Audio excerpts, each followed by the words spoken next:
तो फिर से आप सभी का स्वागत है। अब चलो हम लोग देखते हैं क्या एक बहुत इंपॉर्टेंट क्वेश्चन जो कि एग्जाम में रिपीटेडली आपसे क्या है बेटा पूछा गया है। क्या करता है ये क्वेश्चन में आपको जो है एपी आपको क्या बोलेगा, जीपी की 3 टर्म्स का सम दे देगा, जीपी की 3 टर्म्स का प्रोडक्ट दे देगा और आपसे कहेगा वो जीपी की 3 टर्म्स को मालूम करो। तो ऐसे केस में क्या है, आपको अपने क्वेश्चन को कैसे सॉल्व करना है वही चीज मैं आपको क्या है आज की इस क्लास में बताने वाला हूं। तो सबसे पहले 2-3 लगातार आने वाली जीपी की टर्म्स को आपको क्या मानना है। पहली टर्म को मानना है ए बाय आर, फिर दूसरी को मानना है ए, फिर तीसरी को मानना है ए आर। भैया ऐसा क्यों नहीं, हम ये क्यों नहीं मान सकते। मान लिया ए, फिर मान लिया ए आर, फिर मान लिया ए आर स्क्वायर। ये 3 टर्म्स भी तो देखो लगातार आ रही है जीपी की, तो हमने ये क्यों नहीं लेट करते फिर क्वेश्चन में। ये इसलिए लेट नहीं करते बेटा, इसमें क्या है कैलकुलेशन करने में आपको बहुत ज्यादा दिक्कत होगी। इसमें क्या है आपको कैलकुलेशन करने में बहुत ज्यादा आसानी होगी, तो इसलिए मैंने क्या करा, ए से पहले वाली एक टर्म को मैंने क्या मान लिया, ए बाय आर मान लिया। क्योंकि देखो ए से पहले जो एक टर्म आएगी वो क्या आएगी आपकी, ए बाय आर आएगी। चाहे इनके बीच में रेशियो निकाल के देख लो, बाद वाला अपॉन में पहले वाला, ए से ए कट जाएगा, ये देखो डिवाइड बाय नंबर है तो बेटा ऊपर आर आपका आ जाएगा। इन दोनों के बीच का निकालोगे तो ए आर अपॉन में ए से ए कटेगा, आर आ जाएगा। तो मतलब कि क्या है बेटा, ये भी आपकी क्या है जीपी की 3 टर्म्स है। तो जब भी बेटा क्या है 3 टर्म ऑफ जीपी वाला, 3 consecutive term of the GP वाला क्वेश्चन आए, 3 लगातार वाली टर्म्स का क्वेश्चन आए जीपी का, तो आपको क्या करना है, सबसे पहली टर्म को ए बाय आर मानना है, दूसरी को ए मानना है और तीसरी को क्या मानना है, ए आर मानना है। ऐसे करके मानोगे तो क्या होगा बेटा, आपका प्रोडक्ट में क्या होगा, ये आर से आर कट जाएगा और ए बचेगा, और ए की वैल्यू निकालना आपके लिए क्या हो जाएगा, बहुत ज्यादा आसान हो जाएगा। इसलिए मैं क्या कर रहा हूं, इसलिए आपसे बस इतना कह रहा हूं कि आपको हमेशा क्या करना है, इस क्वेश्चन में अपनी 3 टर्म्स को यही मानना है। चलो फिर अब क्वेश्चन देख ही लेते हैं, क्वेश्चन कैसा है। देखो एग्जाम में आया हुआ क्वेश्चन है, क्या बोल रहा है, if the sum of the three number in GP is 38, यानी कि जीपी की 3 टर्म्स का जो सम है वो कितना है आपका, 38 है। तो सबसे पहले वही चीज मैं करूंगा, ये 3 टर्म्स वाला जब भी क्वेश्चन आएगा तो मैं क्या करूंगा, अपनी फर्स्ट टर्म को मान लूंगा। Let first term is equal to a by r, जहां पर ए आपका क्या है फर्स्ट टर्म, आर आपका क्या है कॉमन रेशियो। सेकंड टर्म को मान लूंगा मैं, सेकंड टर्म को मैं क्या मान लूंगा, ए, और अपनी थर्ड टर्म को क्या मान लूंगा, मैं अपनी थर्ड टर्म को मान लूंगा ए आर। आ गई बात समझ में। अब इतना अगर समझ में आ गया तो मेरी आगे की बातों को ध्यान से सुनना, ओके। क्या बोल रहा है, sum of the three numbers in GP is 38, यानी कि जीपी की 3 टर्म का जो सम है बेटे वो किसके बराबर है, 38 के बराबर है।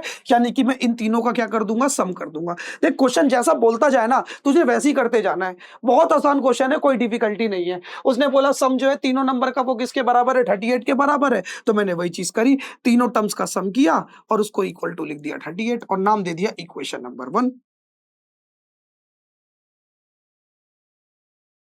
अब थर्ड केस देख, थर्ड केस में उसने क्या बोला, थर्ड केस में देख बहुत प्यारी सी बात बोली है उसने। थर्ड केस में क्या बोला है, एंड देयर प्रोडक्ट इज 1728, यानी कि उन तीनों नंबर का जो प्रोडक्ट है, यानी कि प्रोडक्ट मतलब क्या होता है, मल्टीप्लीकेशन, वो किसके बराबर है, 1728 के बराबर है।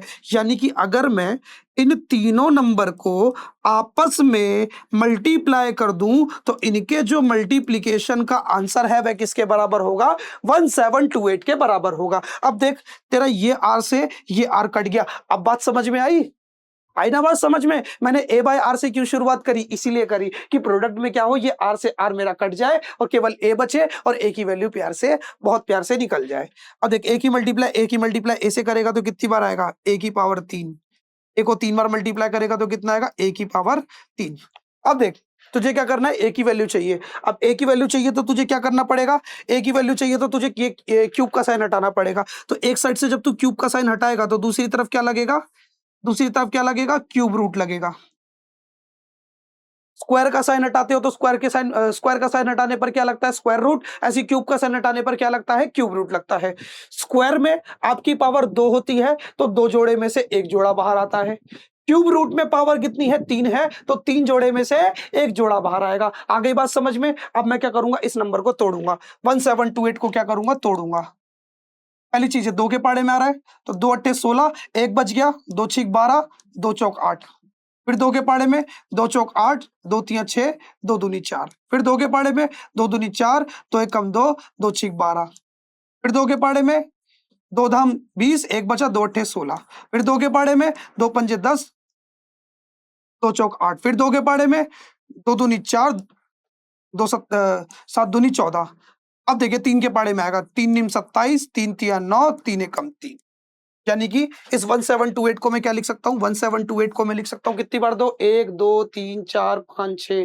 देख 3 2 में से 1 2 बाहर आ जाएगा, फिर ये 3 2 में से 1 2 बाहर आ जाएगा, फिर ये 3 3 में से 1 3 बाहर आ जाएगा। क्यूब रूट है इसलिए बेटा क्या होगा, 3 जोड़े में से 1 जोड़ा बाहर आएगा। स्क्वायर रूट होता, स्क्वायर रूट में पावर 2 होती है, तो 2 जोड़े में से 1 जोड़ा बाहर आएगा। आई बात समझ में? क्यूब रूट था तभी देख ले, मैंने तेरा 3 में से 1 बार निकाला है, तो 3 में से 1 2 बार, 3 में से 1 2 बार, 3 3 में से 1 3 बार, तो दूनी 4 4 तियां 12। यानी कि इस पूरे को जो सॉल्व करके तुझे आंसर मिलेगा, मैं डायरेक्ट लिख देता हूं, वो मिलेगा 12।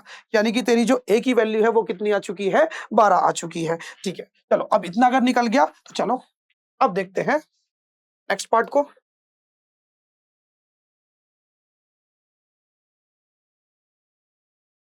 अब मुझे क्या करना है, ए मिल गया, ए के साथ मुझे आर चाहिए। जब तक मुझे आर नहीं मिलेगा तब तक क्या है, मैं सारी टर्म्स को नहीं निकाल सकता, क्योंकि देख सेकंड टर्म तो ए है, वो तो 12 आ गई, लेकिन मुझे क्या चाहिए, अब ये आर वैल्यू चाहिए तभी, जिससे मेरी फर्स्ट टर्म आ जाए और थर्ड टर्म आ जाए। तो मुझे क्या करना पड़ेगा, आर की वैल्यू को भी कैलकुलेट करना पड़ेगा। अब कुछ नहीं करूंगा, देख प्रोडक्ट से मैंने क्या करा, ए की वैल्यू निकाल लिया। अब इसी प्रोडक्ट प्रोडक्ट से आई हुई ए की वैल्यू को मैं किस में पुट कर दूंगा, अपनी सम वाली वैल्यू में पुट कर दूंगा और आंसर को निकाल लूंगा।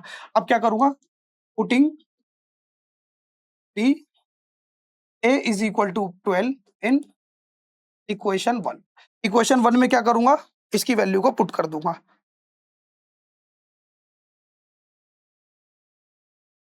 ठीक है, ए की जगह पे क्या जाएगा मेरा 12, 12 बटे आर नहीं है, चलो plus 12 plus 12 r is equal to 38।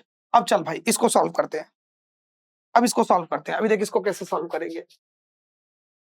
ये प्लस का 12 है, तू नंबर है ना, नंबर को नंबर के पास भेजो, जिससे क्या है इजीली वो सॉल्व हो जाए।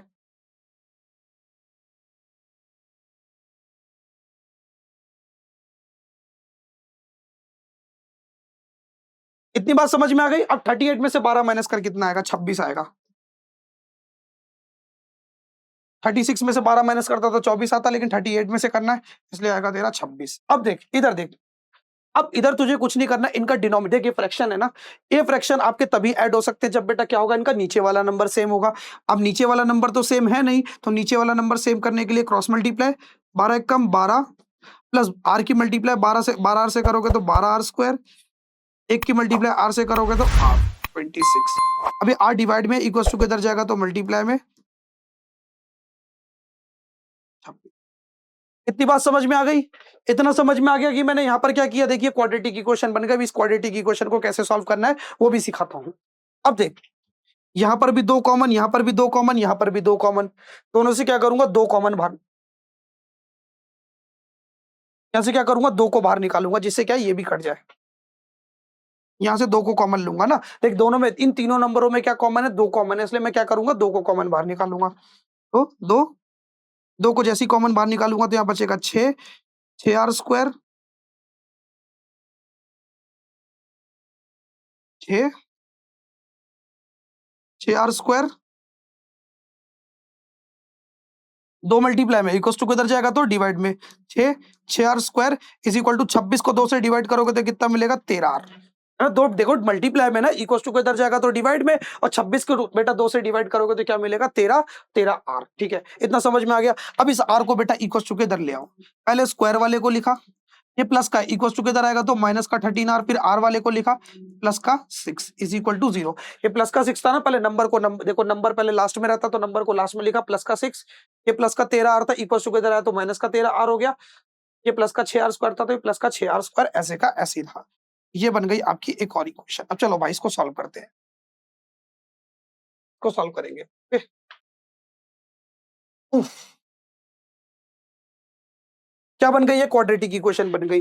अब क्वाड्रेटिक इक्वेशन को कैसे सॉल्व करते हैं, तो कुछ नहीं करना, पहले और आखिरी वाले नंबर को उठाओ और मल्टीप्लाई करो। इसको उठाओ, पहले और आखिरी वाले को उठाओ और क्या करो, मल्टीप्लाई करो। पहला कौन है 6 और दूसरा कौन है 6, 6 को 6 से मल्टीप्लाई करोगे तो क्या मिलेगा, 36। क्या मिलेगा, बस 36। साइन के साथ उठाना, अगर ये माइनस का होता तो बेटा वहां माइनस का नंबर लेना पड़ता। आई बात समझ में। फिर पकड़ो बीच वाले को, बीच वाले को साइन के साथ पकड़ो। बीच वाला कौन है नंबर, -13। आर को नहीं देखना, केवल नंबर को देखना, कौन है -13। फिर उसको अकेले में यहाँ पे लाके ऐसे करके लिखना। अब सुनो आपको क्या सोचना है। अब आपको दो ऐसे नंबर सोचना है जिनको मल्टीप्लाई करके 36 आए और प्लस करके आए -13। एक चीज हमेशा याद रखना, लेट कैसे करना है? लेट पहले आपको क्या करना है, पहले और आखिरी वाले नंबर को मल्टीप्लाई करना है, यहां पर लिख लेना है। लिखने के बाद फिर पकड़ना है बेटा बीच वाले को, फिर यहां पर लिख लेना है। उसके बाद आपको ये चीज सोचना है, आपको दो ऐसे नंबर सोचने हैं जिनको मल्टीप्लाई करने पर क्या हो, इन दोनों का मल्टीप्लीकेशन का आंसर आए, और प्लस करने पर कौन आए, बीच वाला आए। हमेशा प्लस करने पर कौन आना चाहिए, बीच वाला आना चाहिए। समझ आई बात? चलो अब देखो कैसे करेंगे। सोचो अब नंबर, सोचो। अगर मैं 12 को 3 से मल्टीप्लाई करूं तो मुझको क्या मिल जाएगा, 3600 मिल जाएगा। लेकिन ऐड करने पर मिलेगा कितना, 15, और माइनस करने पर मिलेगा 9। नहीं नहीं नहीं, ये तो नहीं ले सकता, नाइंसाफी हो जाएगी। अगर मैं 4 और 9 ले लूं तो 4 और 9 को मल्टीप्लाई करूंगा तो क्या मिलेगा, 36। 4 और 9 को मल्टीप्लाई करूंगा तो क्या मिलेगा, 36। और अगर दोनों को प्लस करूंगा तो मुझको क्या मिलेगा, 13। मेरा काम हो गया। लेकिन मुझको तो चाहिए -13, यहां पर आ रहा है +13। तो मैं ऐसा क्या करूं कि ये नंबर प्लस भी हो जाए और माइनस का साइन भी आ जाए। ऐसा तभी पॉसिबल है जब इन दोनों नंबर को मैं कैसा लूंगा, माइनस में लूंगा। माइनस का 9, माइनस का 4, तो माइनस माइनस प्लस आएगा आपका आंसर -13। अब चाहे मल्टीप्लाई करके देख लो, 36 ही आएगा। -9 को -4 से मल्टीप्लाई करोगे तो माइनस माइनस प्लस, और 9 चौक 36, तो प्लस का 36 आएगा। दोनों कंडीशन सेटिस्फाई। ऐड करने पर -13 आ रहा है, मल्टीप्लीकेशन करने पर 36 आ रहा है। अब ये चीज करने के बाद जब आपको ये नंबर मिल जाएंगे ना, जैसे मुझे मिल गया -9 और -4, कौन मिल गया, -9 और -4। जब ये दो नंबर मुझको मिल जाएंगे तो मैं क्या करूंगा, इस बीच वाले को तोड़ दूंगा। क्या करूंगा, बीच वाले को तोड़ दूंगा। नंबर मिलने के बाद आपको क्या करना है, बीच वाले को पकड़ के क्या करना है, तोड़ देना है। किसमें तोड़ देना है, जो दो नंबर आपने निकाले हैं। चलो भाई, 6r² तो 6r² रहेगा, कोई दिक्कत नहीं। 6r² जो है वो कैसा रहेगा, 6r² की तरह ही रहेगा। क्लियर? उसके बाद बीच वाले को तोड़ूंगा, -9r -4r, बीच वाले को तोड़ दिया, फिर प्लस का 6 इज इक्वल टू 0। हो गई बात समझ में? अब चलो भाई यहां से कॉमन निकालो। क्या कॉमन निकल रहा है, देखो यहां से 3 कॉमन है। कौन कॉमन है, 3 कॉमन है। तो यहां से जैसे ही मैं 3 को बाहर निकालूंगा तो 3 दूनी 3, आर कॉमन है मेरी जान। आर भी तो है ना, देखो दोनों में आर आर आ रहा है। यहाँ पर r² है, यहाँ पर r है, तो r और 3 दोनों कॉमन है। तो 3 और r को जब मैं कॉमन लूंगा तो यहाँ बचेगा आपका 2r -3। क्या बचेगा, 2r -3 बचेगा। देखना भाई, 3 दूनी 6 होता है, तो 2 बच गया और एक r बच गया। 3 तिया 9 होता है, तो भाई r तो बाहर चला गया, बचा यहाँ पर एक 3 बार चला गया तो बचेगा एक 3।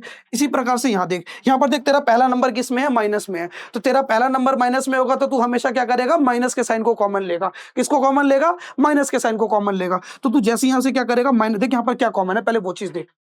ये नंबर भी तेरा 2 के पाड़े में आता है, ये नंबर भी तेरा 2 के पाड़े में आता है। तो कौन कॉमन है दोनों में, 2 कॉमन है। तो तू क्या करेगा, 2 को कॉमन लेगा। नहीं, 2 को नहीं, -2 को कॉमन लेगा। पूछ क्यों, क्योंकि तेरा पहला वाला नंबर किस में है, माइनस में है। तो जब भी तेरा पहला वाला नंबर माइनस में होगा तो तू क्या करेगा, क्या करेगा, माइनस वाले नंबर को क्या करेगा, कॉमन लेगा। तो देख, ये -4 है तो तू क्या कॉमन लेगा, -2 कॉमन लेगा। और तू जैसे यहां से -2 कॉमन लेगा तो यहां बचेगा तेरा 2 दूनी 4, है ना। 2 दूनी 4 होता है ना, तो एक 2 तो बाहर चला गया, एक 2 बच जाएगा विद प्लस का साइन। ठीक। और एक बात याद रख, मैंने तुझे क्या बताया था, इससे पिछले क्वेश्चन में मैंने तुझे बताया था कि माइनस का साइन कॉमन लेने से क्या होता है, माइनस का साइन कॉमन लेने से हर नंबर का क्या बदल जाता है, साइन बदल जाता है। माइनस वाला प्लस में हो गया, प्लस वाला किस में हो जाएगा, माइनस में हो जाएगा। देख, दोनों ब्रैकेट सेम आ रहे हैं तो इसका मतलब तेरा आंसर सही है। अब क्या करेगा, 2r -3, 2r-3 दोनों में कॉमन है, तो 2r-3 को क्या करेगा, कॉमन ले लेगा। 2r-3 को जैसे बेटा तू दोनों से कॉमन लेगा तो यहां पर बचेगा तेरा 3r, और यहां पर बचेगा तेरा 2। बस। अब एक बार इसको 0 के इक्वल रख, एक बार इसको 0 के इक्वल रख, तुझे r की वैल्यू मिल जाएगी। जब तू 2r-3 को 0 के इक्वल रखेगा तो तुझे जो r की वैल्यू मिलेगी, देखिए माइनस का 3 है, इक्वल टू के इधर जाएगा तो प्लस का 3, फिर ये 2 मल्टीप्लाई में, इक्वल टू के इधर जाएगा तो डिवाइड में। r इज इक्वल टू तुझे मिलेगा 3/2, यहां से मिलेगा 3/2, और यहां से मिलेगा, यहां से तुझे r मिलेगा 2/3। चाहे तू निकाल के देख ले, ये माइनस का 2 है, इक्वल टू के इधर जाएगा तो प्लस का, उसके बाद 3 मल्टीप्लाई में, इक्वल टू के इधर जाएगा तो डिवाइड में, तो 2/3। तो इस प्रकार से क्या है, तुझे r की 2 वैल्यू यहां से मिलेंगी। ठीक। अब तुझे क्या करना है, अपने तीनों नंबर को फाइंड करना है। तो चल, तीनों नंबर को फाइंड करने के लिए हम थोड़ी सी जगह बनाते हैं, इसी को छोटा कर लेता हूँ ना।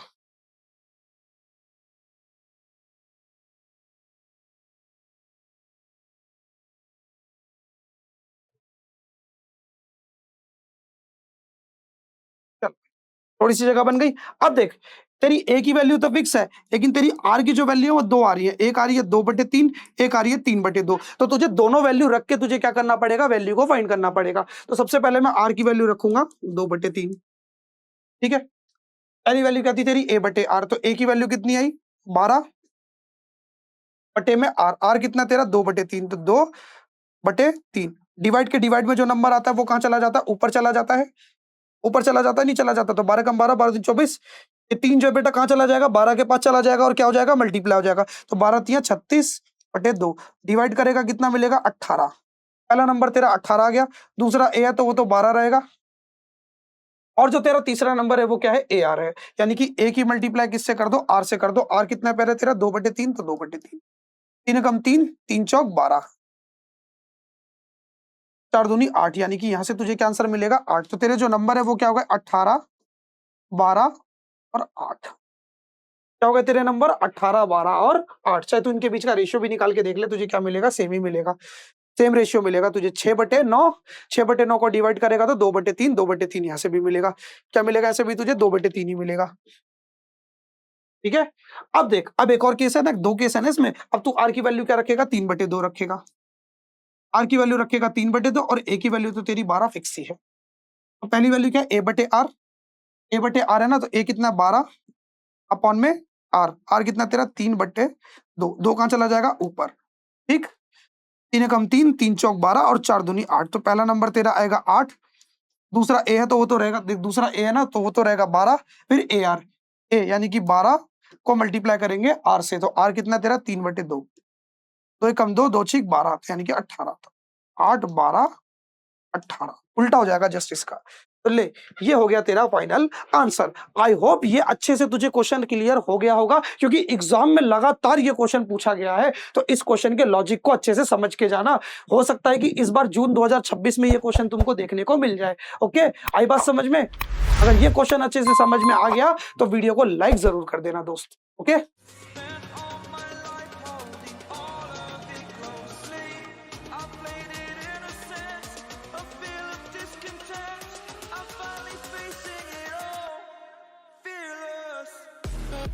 Fearless.